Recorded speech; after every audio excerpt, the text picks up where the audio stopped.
I can't sleep right now because my OCD is extremely up.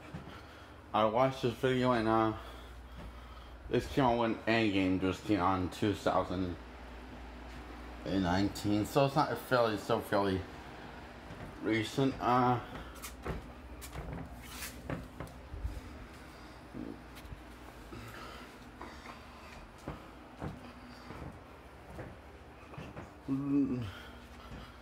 This is me talking about the future of what direction of the MCU could be going, for better or for worse. Personally, or I think it's gonna be somewhere in between. I haven't come with a title of this video right now. I'm still working on a title to this video. And so in 2019, this video, I guess this when the video I saw, this was supposed to be, so I guess when Avengers Endgame came out, Kevin Feige said for the next 5 years we will be getting tie-in / build-up movies for the next Avengers film. That's going to be the 5th Avengers film. Except it wouldn't be the 6th Avengers film, because you would know that this will be the 6th Avengers film.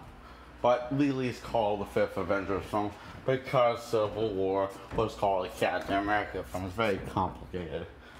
Anyway, so all those Marvel things that are going to be coming out, the TV shows and movies, are basically going to be tie-in / build-up movies for the next Avengers film.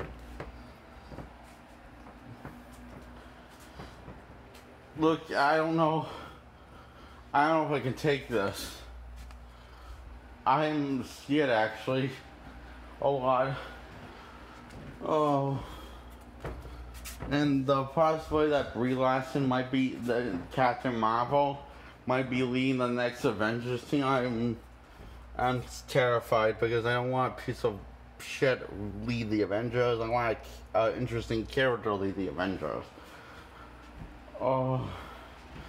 And Brie Larson butchered Captain Marvel so badly. Like, she has none of the personality from Captain Comics. And the comics, Captain Marvel, Cara Danvers, Captain Marvel. Also, which used to be known as, her name used to be Miss Marvel, but then that went to Kamala Khan. And Captain Marvel used to belong to Shazam, but that went to Cara Danvers and blah blah blah, because of whole legal rights and creative rights. There were creative decisions and rights and legal shit and stuff. So,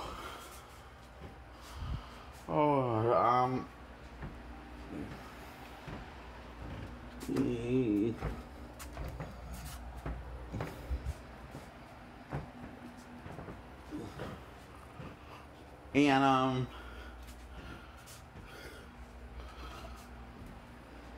the X-Men is supposedly going to be in the upcoming future Marvel films before the next Avengers film, and so is the Fantastic Four also. And I don't know about this. So I'm just going to say Jake talks about the possibilities of Avengers 5. I'll go and call that the title. And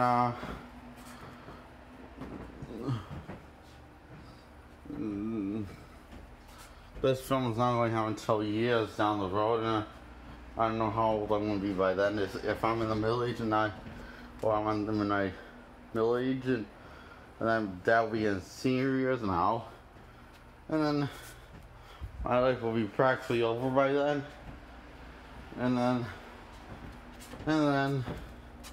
I'm gonna get more sad, and then the MC will continue.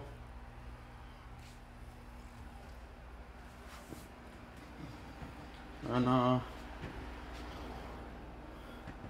You know, I'm going to scratch that time. I'm not going to talk about this anymore because I'm going to review. I'm not going to scratch that topic. I'm not going to change the title of this. This is my review on Avengers: Age of Ultron.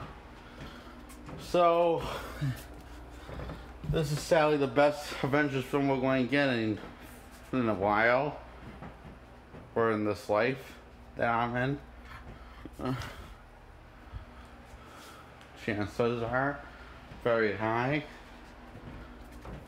Of course, then again, I thought the same thing I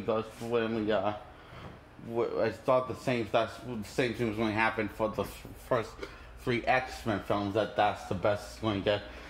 Sadly, I said to myself after the X-Men trilogy was over, because the other 2 and didn't leave. I like those 2. I felt it could have been better. It could have been more X-Men-ish. It could have been more kick-ass. Could have been more funny. It could have been more heartwarming. Then First Class came on and made the X-Men film I always wanted to see, and have continued to doing it to this day. The latest being Dark Phoenix. So yeah, I love Dark Phoenix. So shoot me. No better than fight me in a death to death, last man standing. One person who wins the fight gets to kill the other loser. Kill all the losers, and chances are when maybe, I don't know. Anyway, so the Avengers go to invade a Hydra base. It opens with the Avengers invading Hydra base and stealing Loki's scepter and getting it back. Then when they come home when they come home to Avengers Tower, Tony and Bruce Banner, also known as the Hulk, made a advanced AI that's more advanced than Jarvis, supposedly, only until later in the film, in the 3rd act, that turns out Jarvis is the more advanced one and a more dangerous one, and that's why Ultron, who's the AI, sabotaged Jarvis and tried to murder him, but didn't quite succeed. He only sabotaged him because he's afraid of Jarvis, of what he's capable of. So that's why, and he breaks the news to Banner, who Banner helped him made the AI Ultron. The AI Ultron goes into Stark Tech and tries to kill the Avengers, but fails miserably. And the Avengers are now angry at Stark, and Banner's just so embarrassed, he just doesn't want to say anything. So, Tony's all paranoid because he's afraid of his friends dying, and him not dying with his friends. Because that's what really scares him. He's not afraid of not just afraid of his friends dying, he's not afraid of not dying with his friends.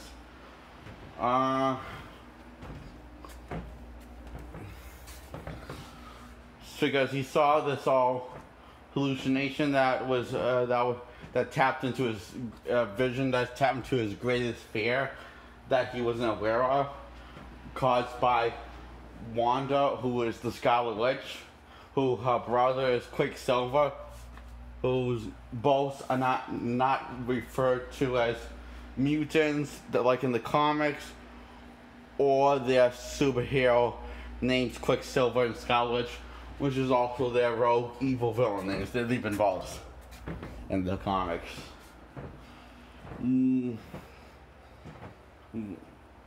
Very confusing.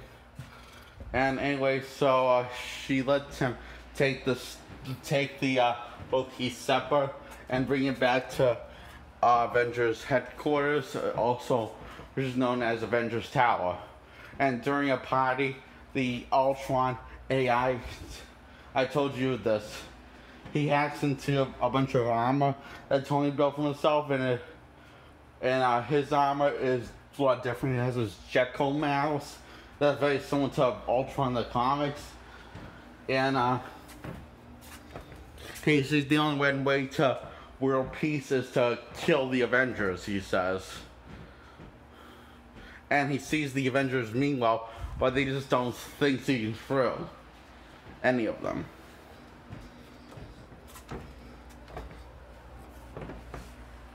So, Ultron recruits Quicksilver and Scarlet Witch on his team for world peace, while the Avengers try to figure out how to stop Ultron.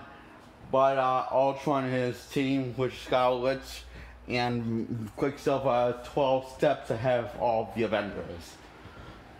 And the Avengers, the second time the Avengers try getting killed, is after the Avengers get outsmarted and outrun by Quicksilver. They get outsmarted by brains and brute strength. The Avengers by Quicksilver and Scarlet Witch. And so the Avengers all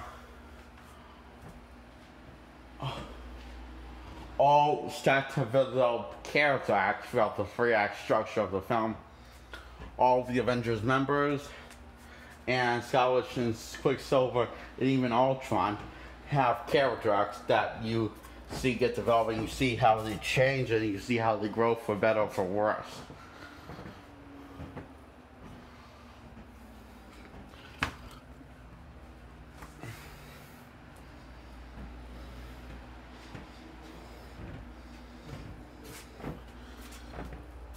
Making this a slightly more complex Avengers film than Endgame to this day, because it makes an attempt to give all of these characters character arcs and flesh them out.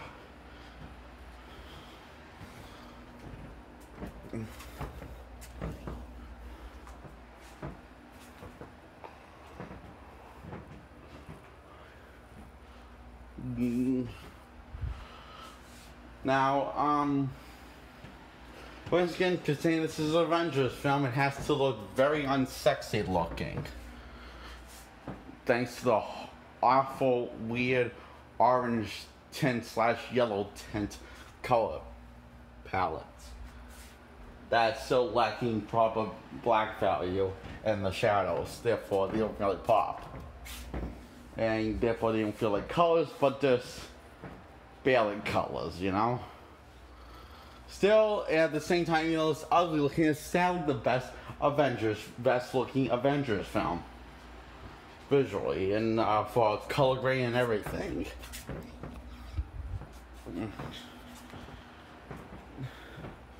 It's the closest we can get to Avengers film that you actually feel you can touch the film and these characters will pop off on screen. It feels like you actually reach out your hand and touch the characters. The closest feeling you're ever going to get, even the film's still not quite there yet. It feels, you can just at least get the illusion that you can do that to the film compared to all the other Avengers film. Especially Endgame, mostly Endgame, I mean. So the Avengers get their ass beat, and Wanda, who is Scarlet Witch, taps into the Avengers' greatest fear in their trauma in their past. Except for a few, which is Tony and Hawkeye. Also known as Clint Barton.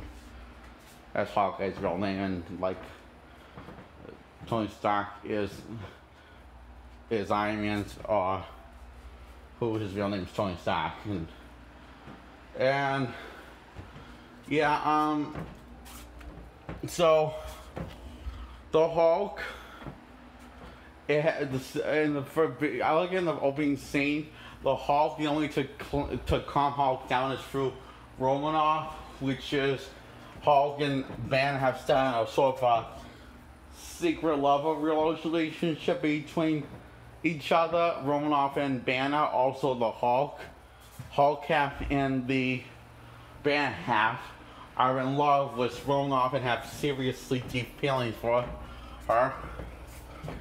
And yeah. So that they focus on that a lot, and they focus on what else did he focus on is Hawkeye, who gets really fleshed out really fleshed out, and Hawkeye apparently is a family man that the world that's a secret to the entire government and legally do not exist, because he wanted his family to be safe before he joined S.H.I.E.L.D., before he signed up. So this whole plan strategy was created by Nick Fury, head leader of S.H.I.E.L.D., who, yeah, okay, and Nick Fury shows up, and he gets a little fleshed out.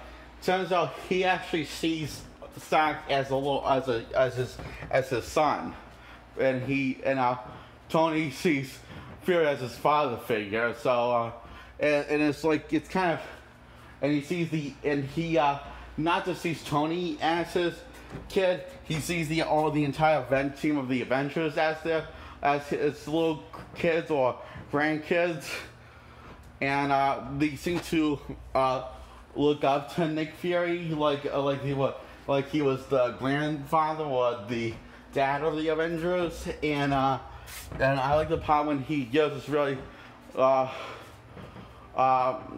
also like when the scene when the Avengers and Nick Fury are all hanging out in the kitchen, and you see them working off each other like a team that's really pissed at each other and doesn't really trust them or each other right now, but they're still hanging out, just like, and still communicating. So that like also, and so once the Avengers get outwitted by Ultron and Scarlet Witch, and Hulk goes on rampage, and Scarlet Witch is tapping into Hulk's greatest fear. So he's seeing his greatest fear come to life, which makes him angry and turn into a Hulk. So the Scarlet Witch is this missing, which Banner's mind, also the Hulk, and the Hulk's mind. So he's not really thinking like himself. And Tony Stark tries to talk him out of, so tries to do a little pep talk, saying, "You got this. You're Bruce Banner." And then Hulk, that just makes Hulk really angry. Like, right, sorry, I forgot you don't like Banner, Hulk. So then he actually has to keep on fighting Banner, but still trying to reason with him, telling him to calm down. And the reason why they can't use Black Widow is because she's been brainwashed too, like all the other Avengers. So the only one that's left is Hawkeye and Iron Man. Sorry, MCU's Iron Man reminds me so much of Batman from the comics. Except in here, this is one of the exceptions where he doesn't remind me of Batman from the comics, because he acts like classic Tony Stark. And I think this is my favorite Tony Stark on the screen. This is my favorite performance. I think Tony Stark, played by Robert Downey Jr., gives his best performance of his entire career and his entire run on Tony Stark, because he feels like he's legit Stark from the comics. And same goes for Chris Evans' Captain America. They both buy that this is the only time we actually buy them as the real fucking deal. And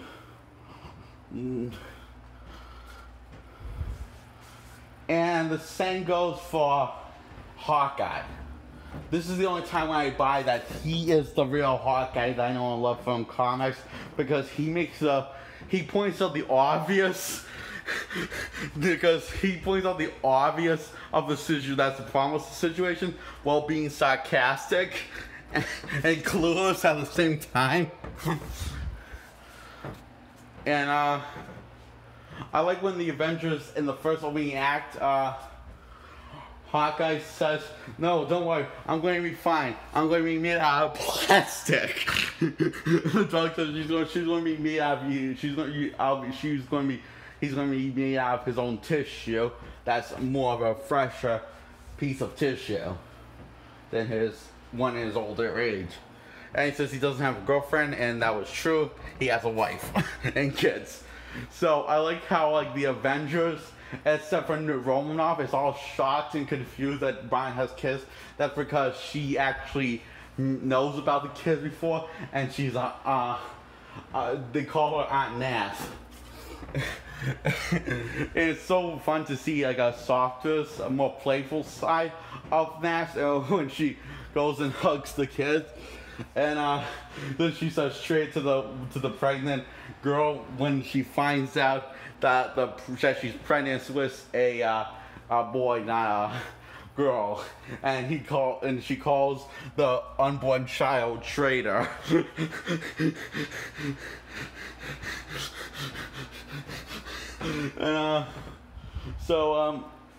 Nat's biggest fear is that she's not more than she's.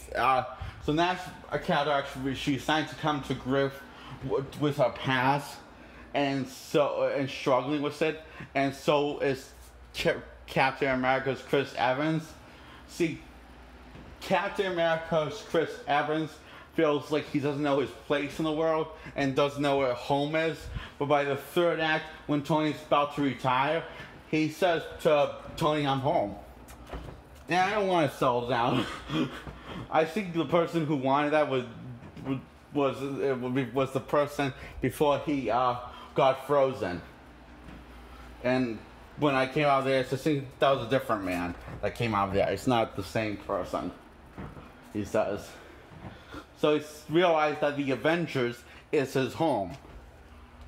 And he tells that to Stark. Says, when Stark asks if is he going to be okay? And he says, "Yeah, I'm home." This is when they're Avengers base. And the not Avengers Tower, but the other Avengers base called Shield Base, Avengers Shield Base, I think it's called. So,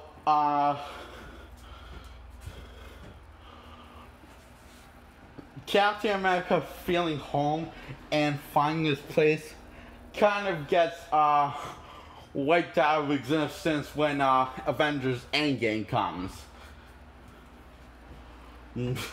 Because he doesn't feel home at all. He just feels lost and doesn't know his place in the world. But what he realized he needs is not the Avengers, and not to move on and move on to a different chapter of his life, and therefore let that be his life. No, he needs to get life by getting late by his ex-girlfriend in the past, in World War I or II, where he originally came. I'm just, yay, fuck. So Black Widow is her characterized that she starts to believe that she's less of an Avenger than everyone else on the team, and Banner, because his Hulk aspect, starts to feel that way too. And they express their struggles to and their past to each other. And this is when they're on the farm where Clint Barton's family's located. And on that place, Thor dishes the Avengers because he sees the visions of what he saw, signs of unexplained answers, instead of the Scarlet Witch messing with his mind. So he hangs around with this doctor who is this fake to his for his girlfriend around this time, Natalie Portman, with I forget who plays Jay, but she doesn't share any screen time in this. But she is mentioned in this. I like how during the bar scene, Tony and Thor arguing who's the better girl. And Thor ends it by saying Jay's much better than Pepper.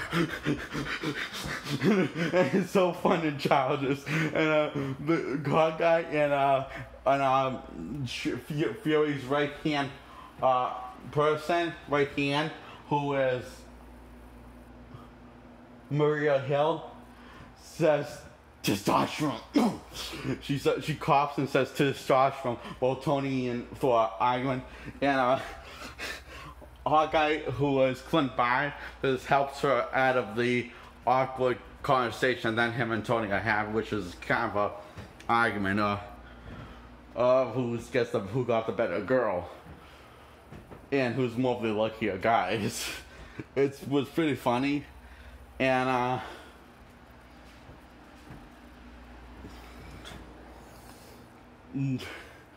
so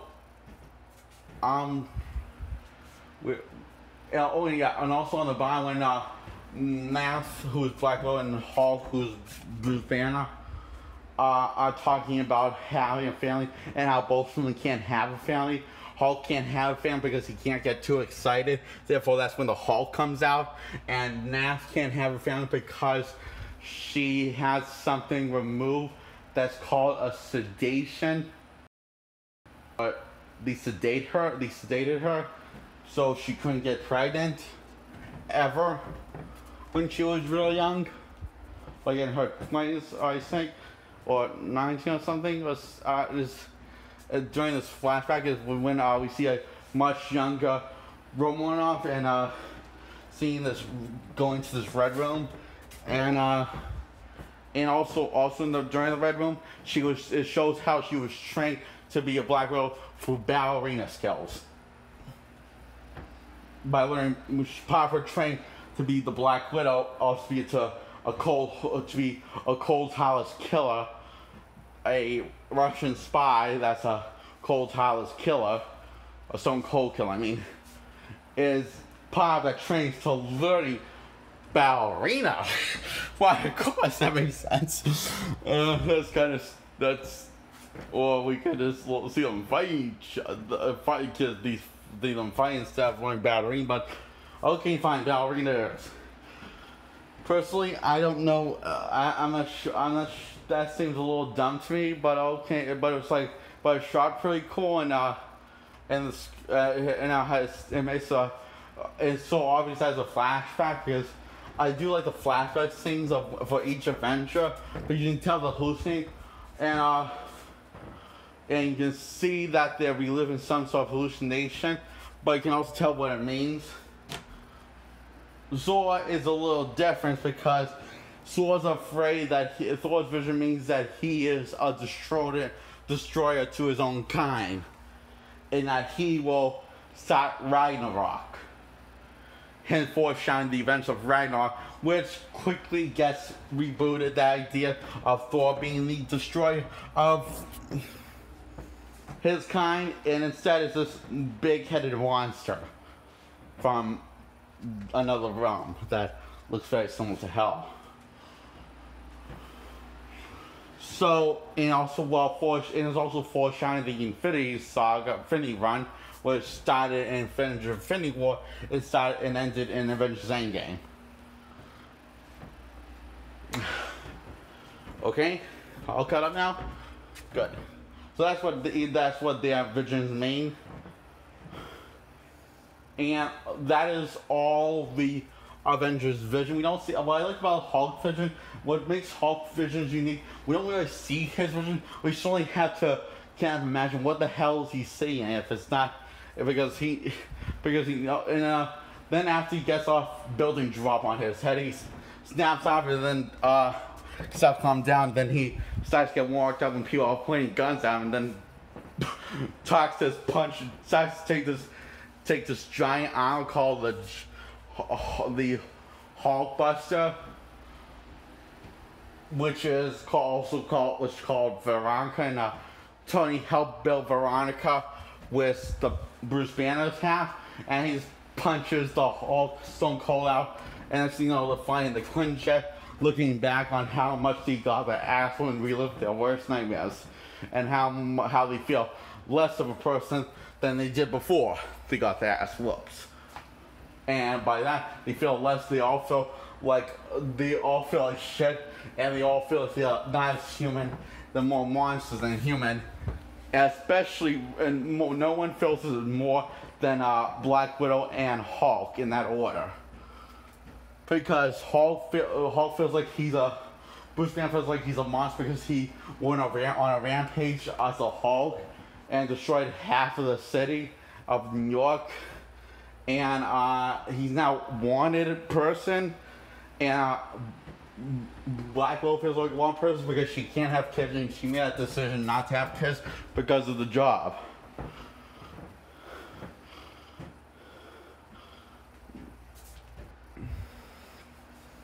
So Ultron's plan is working. The Avengers feel like they're starting to disconnect and seeing less with each other and feel more distance between each other. And you feel the distance that the starting to feel each other. And Clint Barnes' wife is not so sure that he should be on the team